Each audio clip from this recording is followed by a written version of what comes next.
अरे फोटो काढ नाही रे.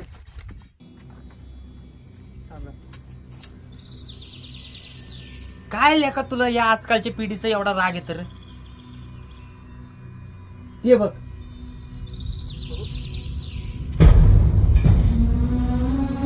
बोला काय राग नको तर काय करू. अरे आजकालच्या या मावळ्यांना महाराज फक्त काय बोलतात ते फॉर्म फॉलोअर्स फॉलोअर्स साठी पाहिजेत. यांची भक्ती फक्त दिखावायची रे. अरे जयंती आल्यावर कपाळावर चंद्रकोर लावून स्वतःला मावळं मानणार.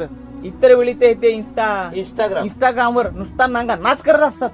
अरे इतर राज ज्यांची कीर्ती मुठभर आहे त्यांचे भक्त पर्वत करून सांगतात, आणि इथं आपल्या राजाची कीर्ती हिमालय एवढी आहे. यांना माहिती तरी आहे का विचार. अरे आपल्या राजांच्या स्पर्शानं आणि मावळ्यांच्या बलिदानानं आज पावन झालेले गड किल्ले यांची ही आहे अशी नासाठी करतात.